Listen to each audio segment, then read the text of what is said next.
मेरी शादी 2006 में 7 जून को हुई है। शादी से पहले हमारे हस्बैंड 2-3 बार निरीक्षण करके शादी किए। एक बार कुछ नहीं बोले, साल भर तक मेरे को जवाब बिना दिए हुए वो लड़की को ढूंढे, लेकिन उनको नहीं मिला। फिर दोबारा मेरे को साल भर बाद आया देखने के लिए और शादी मेरा तय हुआ और हमारी शादी हुई है। शादी के 6 महीना पहले हम लोग फ़ोन से भी काफ़ी बात किए शादी ठीक होने के बाद।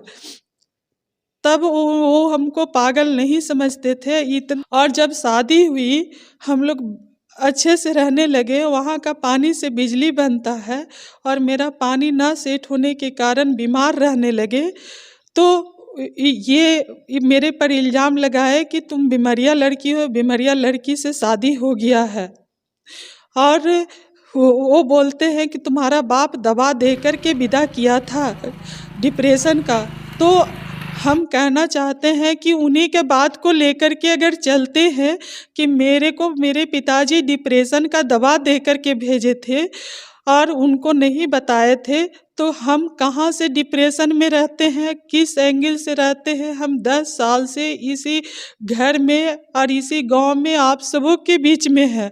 और अगर मेरे पिताजी से कोई गलती हुआ है, कोई बात नहीं बताए हैं, तो ये लोग भी काफ़ी झूठ के सहारा से चल रहे हैं। एक हम नारी हैं, मेरे को नारी का अधिकार मिलना चाहिए, पत्नी का अधिकार मिलना चाहिए, बहू का अधिकार मिलना चाहिए। 18-19 साल लगभग शादी का हो गया, अभी तक मेरे को कोई अधिकार नहीं मिला है। ससुराल का कोई भी अन्न अभी तक नहीं खाए हैं। मेरे माता पिता मेरा खेवा खर्ची उठा रहे हैं। अब वो लोग भी असमर्थ हैं क्योंकि मेरी माँ का घुटना का ऑपरेशन हुआ है, चलने से लाचार है। और पिताजी का ओपन हार्ट सर्जरी हुआ है हॉस्पिटल विधानता में। और शुगर पेशेंट, शरीर में ब्लड नहीं रहता है, अब वो एकदम असमर्थ हैं। अब इस स्थिति में हम कहाँ जाएं। 42 साल मेरा उम्र हो गया है। पति कोर्ट केस किए डिवोर्स का, तो पीछे से हमको भी कोर्ट में आना पड़ गया। हम भी 498A किए, लेकिन दोनों केस में हम विजय को प्राप्त किए। कई बार हम राजस्थान भी गए, लेकिन हैवानियत करते हुए सासू माँ वहीं रहती थी, गाली गलौज देते हुए, सीढ़ी से घसीटते हुए मेरे को बाहर निकाल दिया करते थे। यही 2023 में जो मेरे पास उसका वीडियो भी है, जो पति के घर में गए थे, 72 घंटा अनशन पर रहे। उनके दुहारी पर हम अनशन करने के मकसद से नहीं गए थे, लेकिन जब वो मेरे घर के अंदर नहीं लिए तो भूखे प्यासे हम बैठी रहे। लेकिन जो है कि कोई मेरे पर ममता नहीं दिखाया और ताला बंद करके हमारे पति और हमारे सास ससुर घर से भाग गए। तब कुछ राजनीतिक पार्टी को भेजवा करके न्यूक्लियर्स पावर वाला मेरा अनशन को तोड़वा दिए। पता चला कि मेरा हाई कोर्ट वाला केस खुल गया है। वहाँ मीडिएशन चला, मीडिएशन में बहुत बातचीत हुआ डिवोर्स के लिए। हम डिवोर्स को ना राजी होते हुए भी हम ज़्यादा पैसा का मांग किए ताकि ये पैसा ना दे और मेरे को रखे, लेकिन उसमें मीडिएशन फेल हो गया। आप बताइए सर कि औरतों के लिए कोई कानून नहीं है।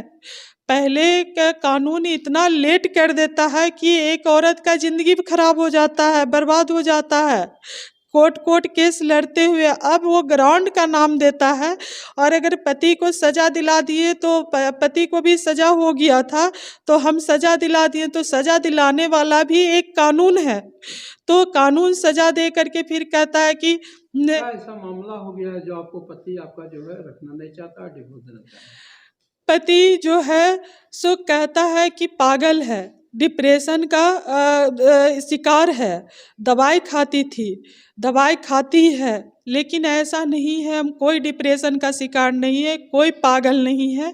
आप लोगों के बीच में हैं और जितना हो सकता है हम डट कर एक महिला होने के नाते अपना हक अधिकार के लिए खड़े रहे। लेकिन हमारा आज हिम्मत टूट गया। ससुराल के लोग में कोई भी साथ नहीं दे रहे हैं। लेकिन एक बात विचार अगर प्रेम से जो है बड़े वाले भैया और उनके पूरा फैमिली जो है मेरे को साथ देते हैं। तबीयत खराब होता है तो देख रेख भी करते हैं। कुछ अगर स्पेशल बनाए तो प्यार के तौर पर के ला करके मेरे को देते भी है, खिलाते भी है। बाकी मंझली वाली दीदी जो है पति पत्नी को दूर करने का काम की है। अगर हम लोग प्रेम से बात भी कर रहे हैं तो वो न्यूज़ वहाँ उल्टा पुल्टा करके बात के वहाँ पहुँचा देती है, और ये लोग भी डर जाते हैं तो ये लोग भी कुछ समय के लिए नहीं बात कर पाते हैं। अच्छा, ये आपके पति क्या करते हैं? मेरे पति साइंटिक्स ऑफिसर एफ हैं। अभी वो 1,20,000 का उनका पेमेंट मिल रहा है। उनको 3,20,000 का पेमेंट होता, लेकिन उनको जो सज़ा मिला 498A में 3 साल का जेल और 10,000 रुपया जुर्माना, उनके प्लांट में भेज दिया गया। प्लांट वाले जो है केवल प्रमोशन रोके, लेकिन प्रमोशन ना रोकते हुए मेरा उनका आधा पैसा अगर कट कर मेरे अकाउंट में आ जाता तो शायद उनका दिमाग सही होता। उनका केवल और केवल उनके परिवार का घमंड है कि इतना वो पैसा कमाते हैं। कई बार कंपनी को डिपार्टमेंट हेड से मिले, शायद डायरेक्टर्स को मिले, लेकिन वहाँ पर हम गए हुए थे। वहाँ पर मेरे को ये देखने को मिला कि वहाँ पर केवल स्टाफ को सुना जाता है। स्टाफ की पत्नी के लिए कोई कानून नहीं है। जैसे आपका आर्मी इस सब में पत्नी के लिए कानून है, वैसे पत्नी का कोई नहीं सुनता है। मेरा CHS कार्ड नंबर भी वहाँ कटवा दिया गया है, जबकि ये अनलीगल है। यहाँ हमको अभी तक 20 साल से अभी तक कोई हमको हक अधिकार नहीं दिया है। यहाँ के एगो चावल के दाना हम नहीं जानते हैं। अच्छा, जिला प्रशासन, पुलिस प्रशासन से क्या सहयोग चाहिए? मेरा सहयोग चाहिए कि मेरे को जो है से घर में रहने का पूरा पूरा अधिकार दिया जाए। डिवोर्स हमारे पति जो इस उम्र में देने के लिए सोच रहे हैं वो ना दे, ठीक है। और मेरे को अपनी पत्नी का अधिकार को दे और मेरे को अपने साथ रखे। या तो यहाँ पर आए पत्नी का अधिकार देने के लिए, या फिर वो अपने साथ ले जाए। और मेरा सारा खेवा खर्ची जो आम पत्नी के साथ जो होता है, जो पति सारा चीज़ उठाता है, पत्नी का अधिकार वो मेरे को पत्नी और बहू का अधिकार चाहिए। क्या नाम, कौन लगती है आप लोग का? हमरा पुतोह हुआ। चचेरा? हाँ, चचेरा भाई। अच्छा, तो ये जो आरोप लगा रही है कि मेरा शादी का आज 20 साल हो गया, लेकिन अभी तक हमको जो है न्याय नहीं मिल रहा है। न्याय नहीं मिल रहा है, ठीक है। क्या सच्चाई क्या है बाबा? सच्चाई यही है कि इस पर कलंक लगाया गया है कि तुम जहाँ पढ़ने गया था, लिखने गया था, वहाँ पर कोई करसमा करके कोई तुम पर लाद दिया है। उसी से तुमको कभी हार्ट अटैक हो जाता है, कभी गर्मी से मतलब कुछ भी हो जाता है, कुछ भी हो जाता है। यही सब मतलब हम सुने हैं कहानी, मगर हम इसको आँख से तो नहीं देखे हैं कि क्या होता है क्या नहीं होता है, हम क्या जाने। अच्छा, ये पागल है, इसका तबीयत खराब रहता है क्या?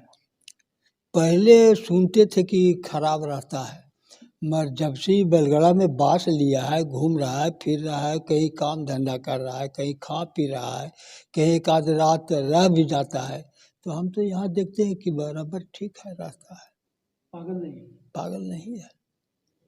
तो इनके पति आते तो आप लोग नहीं समझाते हैं? हम लोग बहुत समझाते हैं, हम लोग पर फैर रहता है। वो मेरा भतीजा है, अपना खून का भतीजा है, कभी बात नहीं सुनता है। अच्छा, दोनों में गलती किसका आपको नजर आता है? क्या हम बतावे, हम क्या बतावे, हमको कुछ समझे में नहीं आता है। हमारा ससुराल है सूरी चतरा, मेरा साला भी आया था, बहुत तरह तरह के बतियाया, और हम तो बोलते हैं तो आकड़ जाता है खड़े भतीजवे हमको। एक बार पंचायती में इसके बाप के तरफ, इसका तरफ पूछिए नहीं कि कितना हम मतलब मीटिंग में हम बात बोले थे, लेकिन कोई सुनता नहीं है। कहा बेटी हम झूठ बोल रहे हैं कि सच? सच बोल रहे हैं, पूरा लेकिन कोई सुनता नहीं है बाबा। कोई सुनता नहीं है, दुष्ट के काम हो रहा है। यही ना कहिएगा, बेटी के बचाव, बेटी को शुद्ध काम करना है, अब बेटी के अशुद्ध बनाया जा रहा है अपने तरफ से। क्या होना चाहिए बाबा? कहा हम कहें, पूछिए नहीं, मीटिंग में हम किए थे, इतना लड़ाई लड़े, इतना लड़ाई लड़े, कि मत पूछिए, कोई किसी को मुंह से, इंसाफ मिले नहीं तो हाँ, मगर हमको कोई इंसाफ नहीं देने सका। हम गए थे मीटिंग में। क्या नाम है बाबा आपका? हमारा नाम है अमृत साहब।